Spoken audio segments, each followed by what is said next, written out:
We're going to get started.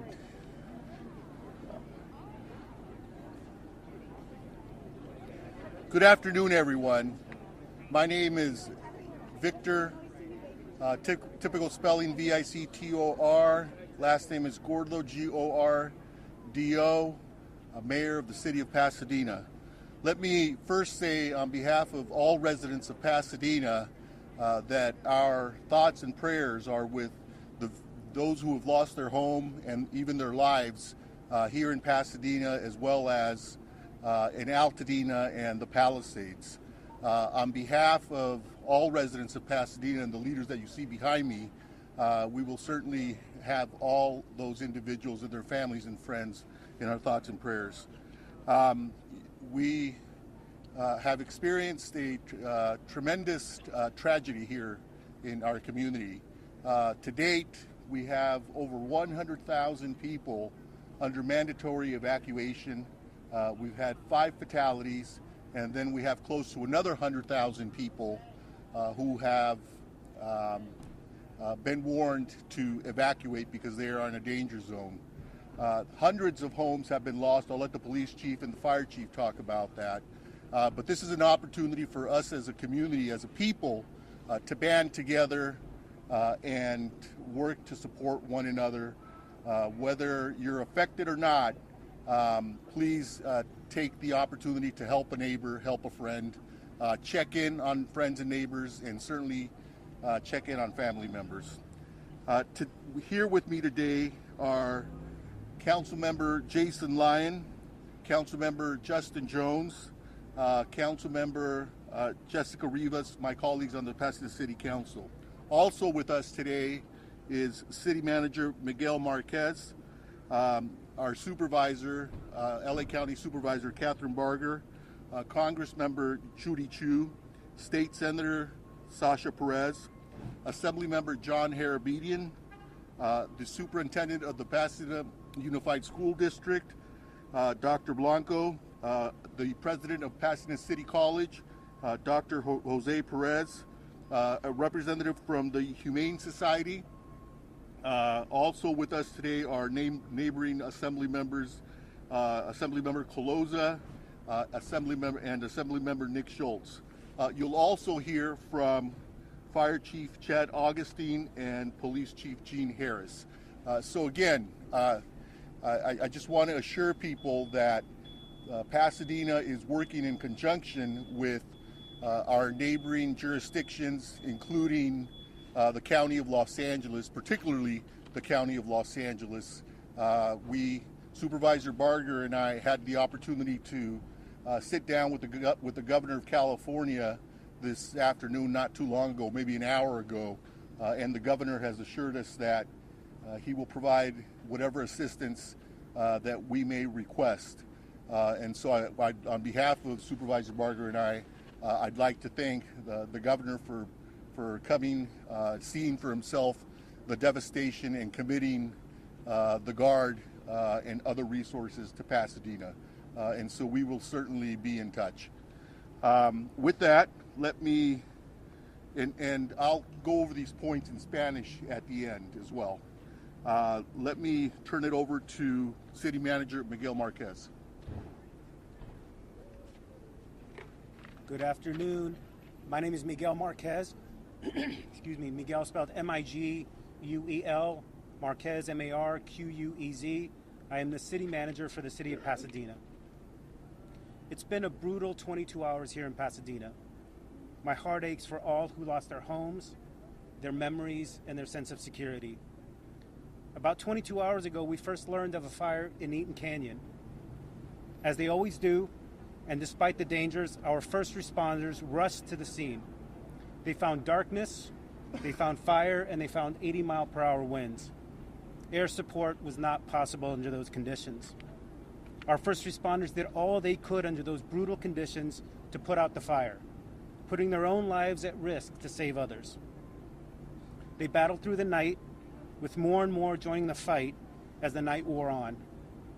Our police officers went door to door, ensuring as many residents as possible were evacuated to safety, including many seniors and those with mobility limitations. They saved many, many lives in the last 22 hours. Their efforts were heroic. Our first responders, our public works department who cleared the streets, Pasadena Water and Power who kept the power on and the water flowing throughout the night. Public servants from so many different agencies came together in the last 22 hours to keep as many people safe as possible. Together, many, many lives were saved. The battle continues, as does our resolve. We will put out the fire, and then it will be time to rebuild. In this community, we may get knocked down, but we always pick ourselves up.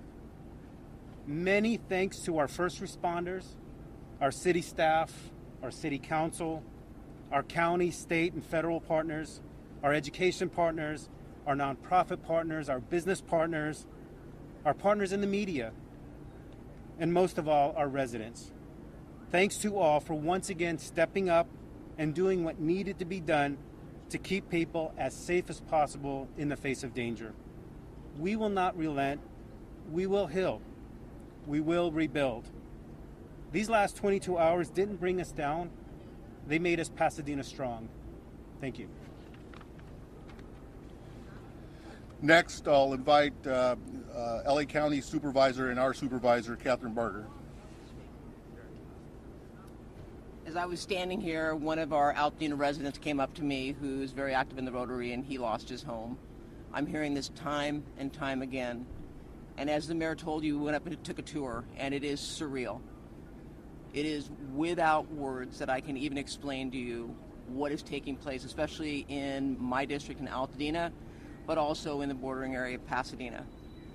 My heart is heavy, but I have to say, and the mayor is absolutely correct, we met with the governor, who also met with the president, and resources, both financial, but also resources for boots on the ground, are here, and we're going to continue to fight this fight. But I would ask people, please, please, please, if you don't need to be in the area, we don't need you in the area. Recognize that when we drove up there, these are fires that are actively taking place as we speak. And there were many people that don't live in the area that just wanted to go up and take a look. We have fire personnel that is fighting this blaze, not only in Altadena, but also in the Palisades area. We need you all to work with us. And to those people that want to go up and loot, the full weight of the county will come down on you. And that's going to start with the district attorney, who's issuing a press release and is going to make sure the full extent of the law is played out if you are caught looting in any area impacted by this fire. But I want to thank our first responders, who many of which have been on the line for over 24 hours. And I think it's important for us to note that the chief of the LA County Fire has asked for resources outside the state, with the goal to let them go in and begin to fight the fires so that our firefighters can take a break and then start again. But again, I want to thank our first responders, but I also want to thank our state and federal partners, Congressmember Chu, Congressman Whitesides, who represents the Santa Clarita area. It's very reassuring to know that we have an all hands on deck, both at the state and at the federal level. And we will rebuild. And to my friends out there that have lost their homes, we are here for you as we look forward to what we are going to do to help you rebuild your life. So with that, thank you. Next, Congressmember Judy Chu. Hello, I'm Congressmember Judy Chu, and I just got off the plane from Washington, D.C. My heart goes out to those who've lost their homes and their businesses. I've had friends tell me that they've lost their homes, and I can't believe the destruction that this fire is causing. But I want to tell you that this morning I was on the phone with the White House and with FEMA, and President Biden has declared this a national disaster. So now the mechanics are set for people to get assistance for recovery from FEMA. And also, FEMA was asked last night by the state of California to declare this eligible for the fire management grants, and indeed it is. So all the expenses that we see for fighting this fire will be reimbursed by the federal government. And also, I've spoken to Supervisor Torres of the San Gabriel Mountains. He's asked for help from Washington, D.C. to close the forest area. So I do want to urge everybody, please stay away from the forest area. And I just urge everybody to make sure that you obey the evacuation orders, and that also you take advantage of the shelters that are available at the Pasadena Civic Center as well as the Arcadia Community Center.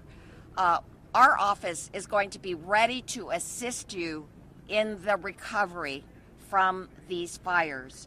And we know that there will be assistance from the Small Business Administration, which has emergency loans, and there will be grants from FEMA. But right now, the most important thing is to be safe. So that's why I say to everybody, please stay out of these areas. Please make sure you obey the evacuation orders, and please stay safe.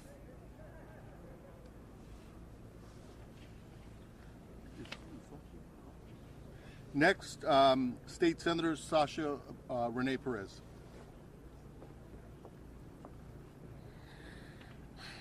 Good evening, everyone. I think this is a really difficult moment for many of us in the community, especially for those of us that have grown up in the San Gabriel Valley and who have come to know and love this community. As the supervisor said, we're receiving many calls from friends and community members letting us know that they've lost their homes, they've lost their businesses. This is a really devastating time. We just toured the site and there are still fires burning, and I want to emphasize to people, if you are told to evacuate, please evacuate. Please take these warnings seriously. I have family members that have evacuated, they have left their homes. I understand how difficult of a decision this is, but this is about safety and safety first. We want to make sure that you all are taken care of, that you're taking care of your families. This is what is most important right now. It is incredibly dangerous for individuals to be up there during the time when there's fires like this. This is a very, very dangerous time, so please evacuate, get somewhere safe, make sure that your family is safe.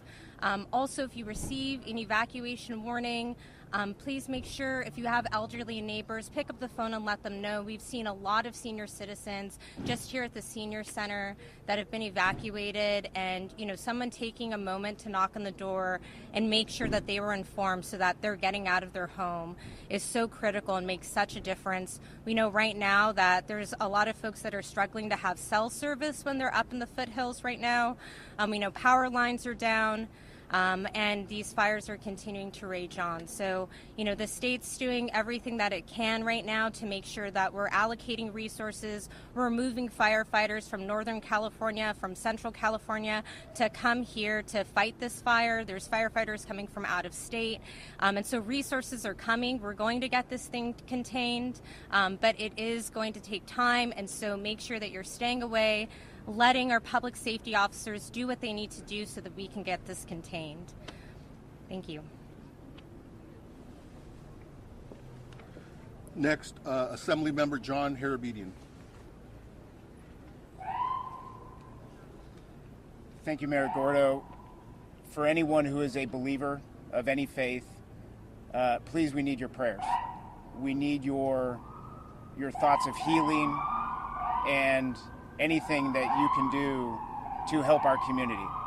Many of our neighbors, our loved ones, and members throughout our community lost their lives today. And we are with you. We see you, we feel you, and we are going to help you get through this. As part of the state of California, along with our governor, our federal and local officials, our main mission now is to keep people safe, minimize any further devastation.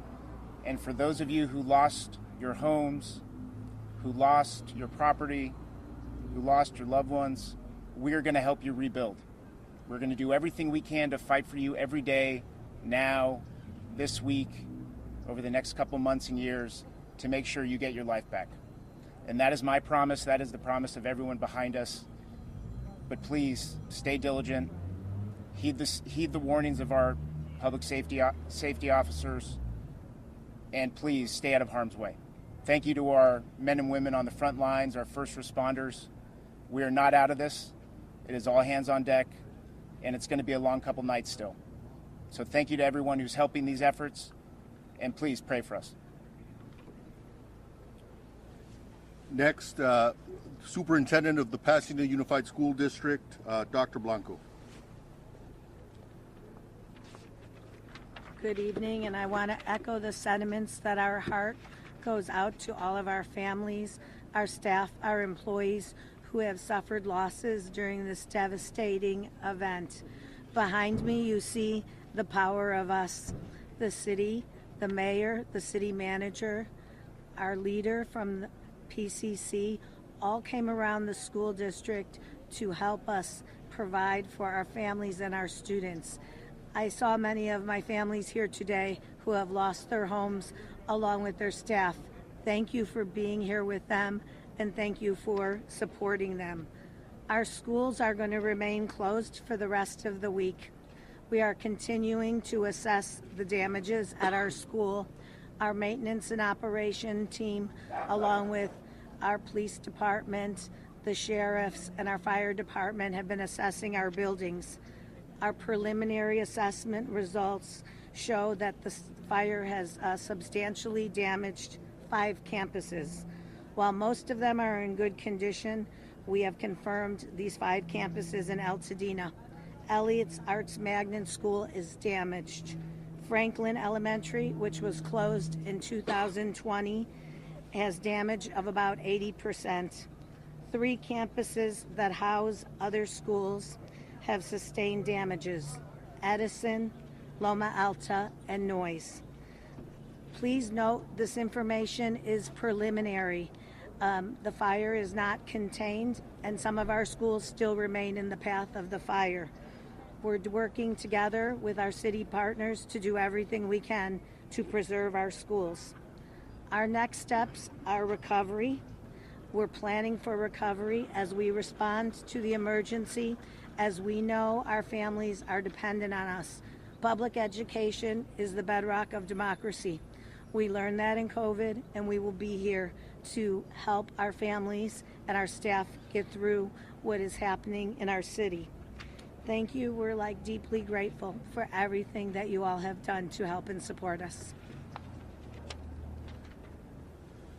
Next, President of Pasadena City College, Dr. Jose Gomez. Hi, I'm Jose A. Gomez, Jose A. Gomez, Gomez. Over the last 24 hours, our hearts have been broken by what has transpired. We have lost our peace. Although Pasadena City College has sustained minor damage, our hearts and our prayers and our thoughts are with our greater community. We are so grateful at Pasadena City College for the incredible leadership that the city of Pasadena and all of our legislators and all of our elected officials have provided, not just to our college, but also to our community. The campus will be closed and we will not be having classes until next Monday. We will resume a regular schedule and classes on Monday, if possible. Of course, it's a very fluid situation. But more importantly than that, we have activated much of our campus community in support of our partners and our greater Pasadena San Gabriel Valley family. Our emergency management response team has been deployed here to the convention center to help the city. We have our nursing staff who will be arriving soon to help our city Department of Public Health. And in partnership with our Superintendent of Pasadena Unified School District, Dr. Elizabeth Blanco.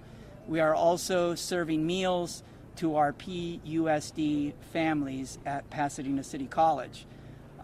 We are here to help in any way possible, and we of course appreciate all of your support and all of your help.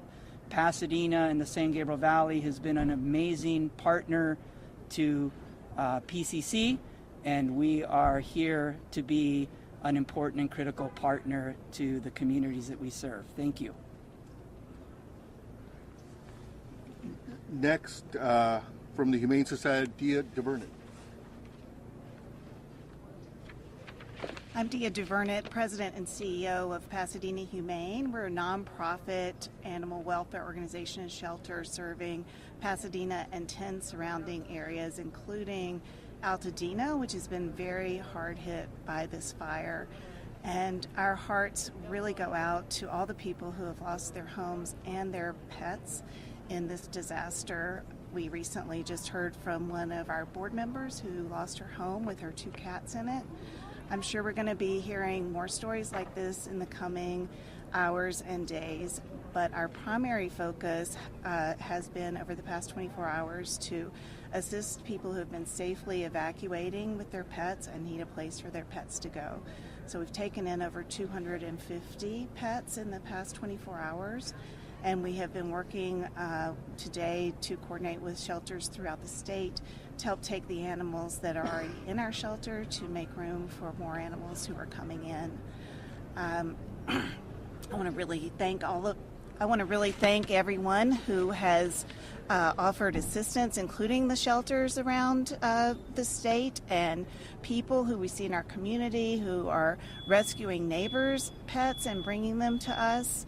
It really has been heartwarming to see even our staff members who have been evacuated and are losing their homes coming to the shelter to shelter with their pets and take care of other people's pets. It's going to take a real community effort to recover from this. We've had lots of inquiries from people wanting to help. We're taking names of those who would be interested in fostering animals as we get more animals in. Right now, our primary need is monetary donations so that we can provide emergency services to pets that have been impacted by the fires. We are also providing food and other pet supplies if anyone is in need. And we really encourage you, if you are evacuating, please make sure your pet has identification. Take pet supplies with you. And if possible, please try to stay with family or friends who can accommodate you and your pet, as the shelters are really becoming quite stressed in this situation. I want to give a few concrete resources because they have been rapidly evolving. For those in the foothill areas who have horses in need of shelter, right now the Fairplex in Pomona is taking them, the Industry Hills Equestrian Center, and soon LA County will be opening the Antelope Valley Fairgrounds. We've heard that the LA Equestrian Center, where horses have been kept, is currently being evacuated. We have recently started to see the first injured animals coming in. We've had a cat and some wildlife coming in. If you do find injured wildlife, we'd like you to call our wildlife helpline at 626-344-1129. We're very thankful to our skilled veterinarians who are providing care to these animals, and we'll continue to provide care around the clock to animals in need in our community. Thank you.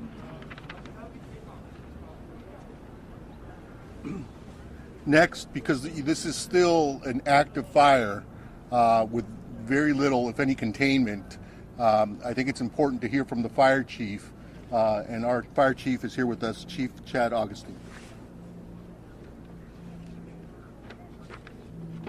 Good afternoon. My name is Chad Augustine, your Pasadena Fire Chief, ChadAugustin. I'd like to give you a current stat on our Eaton fire. We can confirm that the Eaton fire is now over 10,600 acres at 0% containment. I'd be remiss, though, if I didn't highlight some of the heroic actions last night by your public safety, police, and fire, who literally saved lives, pulling people out from burning buildings, getting them out of streets and vehicles where they had no ways to evacuate. Our death count today would be significantly higher without their heroic actions. We currently have 60 strike teams requested and 750 firefighters working on this incident. We're in a unified command with multiple agencies to include Law, LA County Fire, LA County Sheriff, and Angeles National Forest, along with Pasadena Fire. We have strike teams committed from all over the state and as far as Arizona coming to assist us. Multiple structures have been damaged or destroyed as this wind-driven fire had wind gusts of 70 plus miles per hour.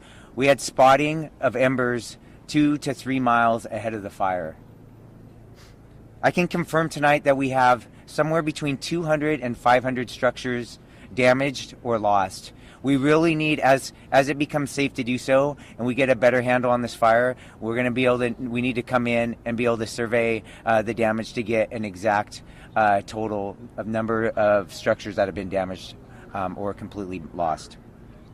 We continue to be in red flag conditions, and we expect that to be through Thursday, with variable and high wind speeds, thankfully not as strong as what we saw last night. We are encouraging people to stay updated as the weather can continue to change very rapidly. Please, if we issue an evacuation order, heed our request. Be prepared, have your go bag, and immediately evacuate. Thankfully, the current forecasts allow us today to start getting aircraft in to fight this fire. Since around 10 a.m., we've had aircraft doing water drops. With the goal of limiting the fire spread, we will come behind those water drops with hand crews and fire engines to get a containment line around this fire. We expect, with favorable conditions over the next couple days, to start making good progress on this fire. And with that, I'll turn it over to the police chief. Chief, we take a question on the statistics and the current situation with you have your firefighters. How are they holding up over the past 22 hours? Yeah, they're exhausted.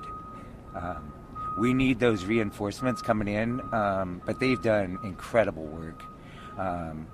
Where they've, an example is crews that fought 15 house fires over a 28-hour period. They didn't save any of them, but they prevented 2 or 3 blocks away from burning down. So great work, not just from your Pasadena fire, but throughout this entire region. Yeah. Requested 60 strike teams. What's the status of that? How long before Yeah. that? Great question. So we have multiple strike teams have arrived. We're in the early 15-ish strike teams, and we expect over the next 24 hours we'll be close to 50. Even some of the Arizona strike teams should be here by this evening. Can you talk about resources being stretched? I know that this morning, with some of the fires, they were maybe 1 or 2 firefighters on scene only because it appeared not to have the resources. Everybody stretched to a minute. Can you talk about that situation? Yeah, sure. I would be kidding all of you if I said we didn't have resources stretched yesterday, right? It's a rarity that you have 2 major brush fires in LA County, like we did yesterday with the Eden Fire and the Palisades, let alone the multiple other fires that we saw. So we had an extreme drawdown from with LA County Fire, and they are our biggest partner. Even with their drawdown, they sent us a lot of resources last night, which was really helpful. It's unfortunate with the wind gusts that we had, up to 70-mile-an-hour winds, they had to ground their aircraft last night. But we really relied on all of LA County to bring us resources, and then with the mutual aid requests from up and down the state. Did that answer your question? Thank you. One more. I wanted to ask about, you were inside the fire zone and multiple residents had talked about a lack of water pressure or a lack of water at all in trying to fight the fires. There's a similar situation in the Palisades, and they said it was due to the amount of water usage at one time. Is this what you were seeing? What was the situation there? We saw it firsthand as well. Why was this the case? And is this going to be a problem for the future? Yeah, when you have multiple fires multiple city blocks on fire with, I'll throw a number out, 100 fire engines flowing water. We are gonna stretch our water system.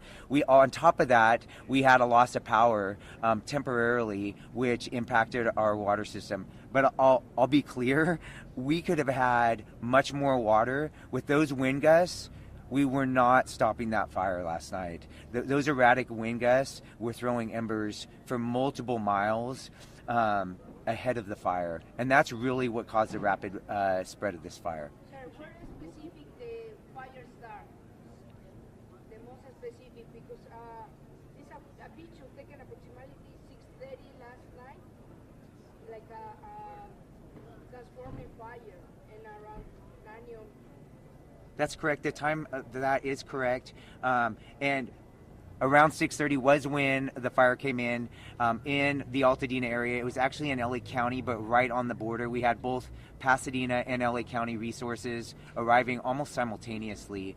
And then, of course, the fire quickly moved into the Pasadena city limits. So 10,600 acres on fire, 0% containment, hundreds of homes destroyed. What can you say to communities that Yeah. that you'll have a handle on this in Yeah, what gives me hope is when I look at the trees and bushes around here.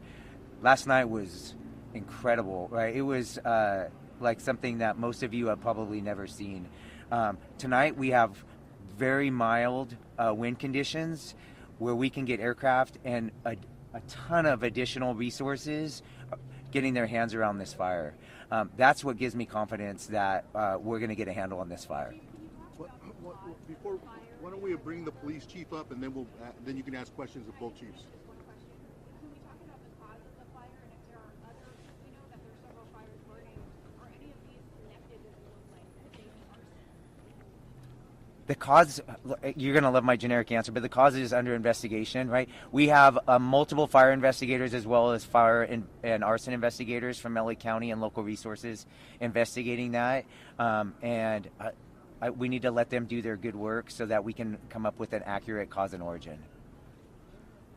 We'll ask the chief to stay here for more questions, but in the meantime, because this also involves a public safety situation and neighborhoods that have been evacuated and homes, the message I want to reiterate is don't even think about it. Don't think about coming to loot any of these properties in Pasadena or Altadena, because the Pasadena Police Department, as well as the LA County Sheriff and resources from the state of California, will be out there patrolling and protecting these neighborhoods. With that, I'll turn it over to our police chief, Eugene Harris, to provide you more facts and details. My name is Gene Harris.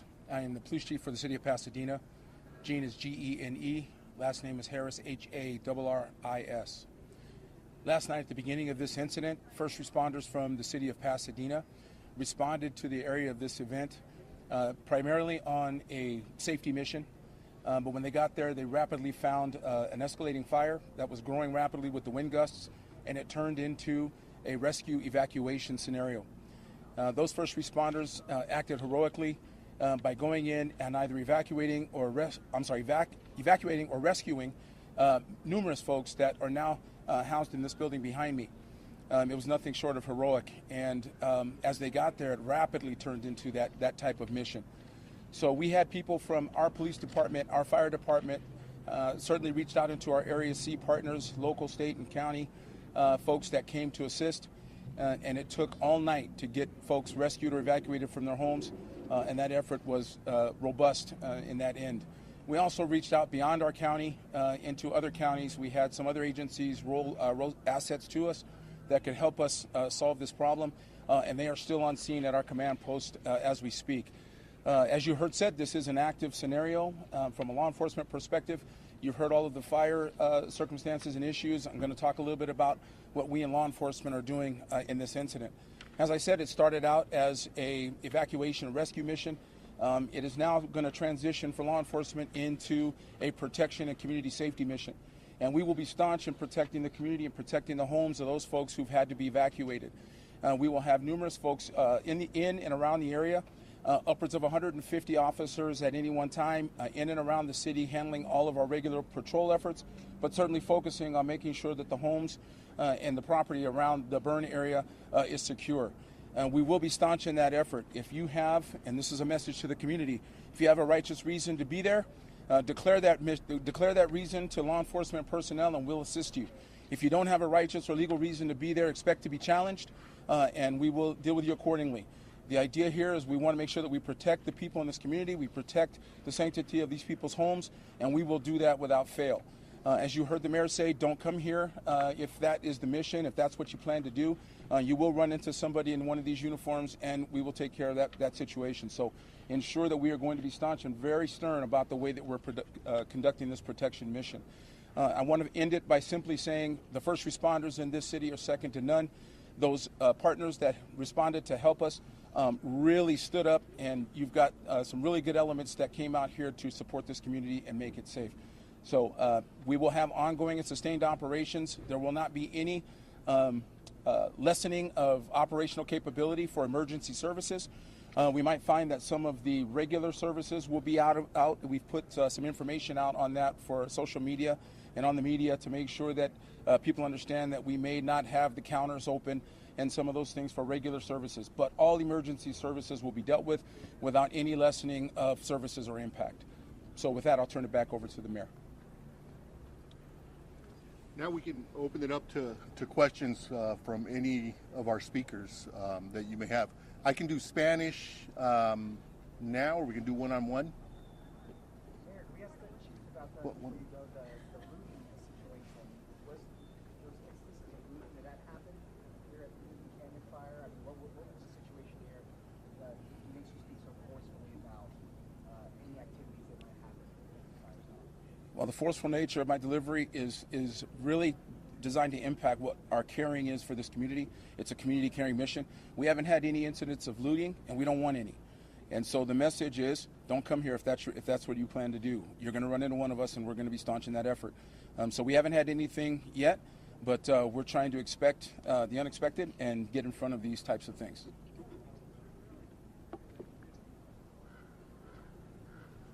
Any other questions for Chief Augustine? Chief, there were a number of significant spot fires that broke out not only in the hills but along Lake Avenue, for example. Several buildings set on fire at once. Do you anticipate any of that tomorrow? I do not. Right?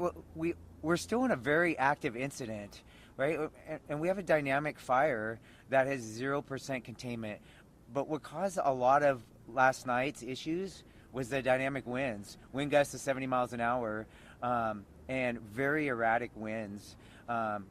2 in the morning, they changed direction heading westward, and we ended up having evacuations all the way to Glendale. So do I expect a risk of fire spread tomorrow? Yes. Do I expect erratic fire weather like we saw last night? No.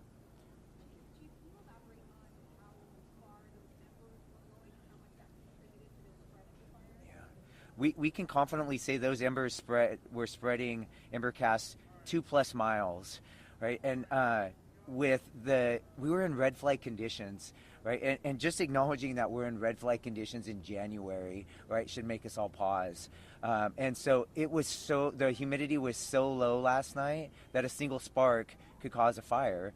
And then you add in the wind gusts. And when I was driving to the fire last night, there was dozens of fires starting just from the embers that were being thrown blocks, and miles ahead of the fire. Chief, the owner of the Bunny Museum told us on our air on CBS that the fire hydrant in front of the museum runs dry and that firefighters couldn't get any water out of it. Are you sure that all the hydrants are working? Was that a water pressure problem? What's your thoughts on that? Yeah, I can't comment on that specific instance because I don't know the facts of that, but I can tell you that it's very common in a brush fire in a city when you have that big of a fire with that many resources that we're going to tax our water supply and our water system. Then if you have a loss of power, which may impact the pressure, it's going to make it even worse. So Yes, all of that. We're going to struggle on water supply on a very, very large brush fire like we saw last night with multiple structures on fire. Do you feel that you got enough help, enough mutual aid quick enough? Did it arrive fast enough? Yeah. Sure. What was great, if there was a positive thing from yesterday, is we were preparing for a wind event for multiple days in advance of what happened last night. We were preparing for a wind event as well as possible brush fire, but you had augmented staffing all over the county, and which really benefited us because we were able to be nimble, send resources to Palisades fire early in the day, and they were sending us resources by the evening time. That's the benefit of the mutual aid system in California, specifically LA County. Yes. You know, as you're speaking right now on our air, we're showing live pictures of houses burned to the ground. Yes. These are images that you and everyone sent from the scene of all along. What do you say to watching this happen? We grieve for them, right? We are incredibly sorry that they have a loss of, for many of them, everything they own, right? And it's tough as your fire chief. That's my responsibility. I also know that last night was unprecedented conditions where we did a lot of good work, but we were not able to save every residence or building that was out there. Mayor Gordo, on that same note, how surreal is it to get inside this convention center many times before for many of different events, but to see it being utilized in this way? More than 1,000 people are now using this. And looking forward, what are some of the biggest needs that you think in the days to come that you'll need here for the folks here that will be back? Well, first and foremost, it's very sad to see families dislodged, particularly families that have lost their home and, as the chief says, have lost everything. I think one of the biggest challenges is going to be to transition people who have lost their home into permanent housing. We have hundreds of homes that have been destroyed, and moving people into permanent long-term housing is definitely going to be a challenge, and it's going to be a challenge that we're going to engage the county, the state, and the federal government in. Has there been any contact information, a website or phone number set up for missing persons? So if a family member, if someone in the area was evacuated, the family's out of state or out of county, how do you track down your loved ones? Well, the standard 911 will be efficient enough to get us to the numbers that we need to get you. I would suggest that you make that call. To me, that stands to be an emergency, so let's do that. You can also contact our business line, and we can get you to the right people that can guide you in. If you think that your folks are at our evacuation center, which is right here behind us, we have plenty of staff that are here that can help you ID any family members or friends that might be here. Okay, what's the business line? I don't know that off the top of my head, unfortunately, but we can get that on our website.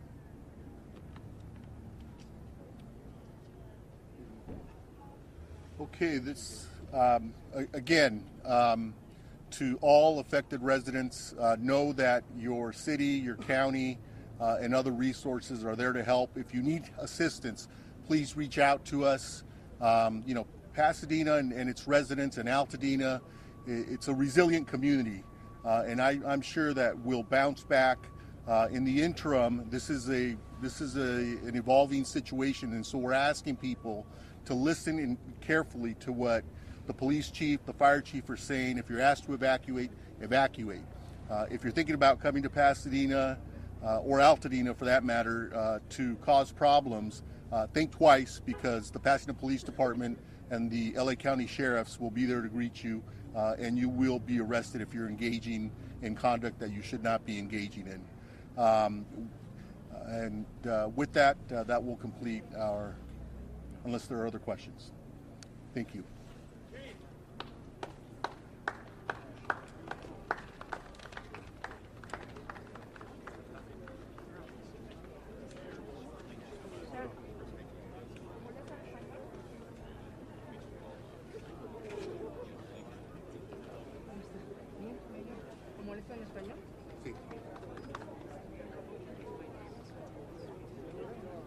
Véngase para acá.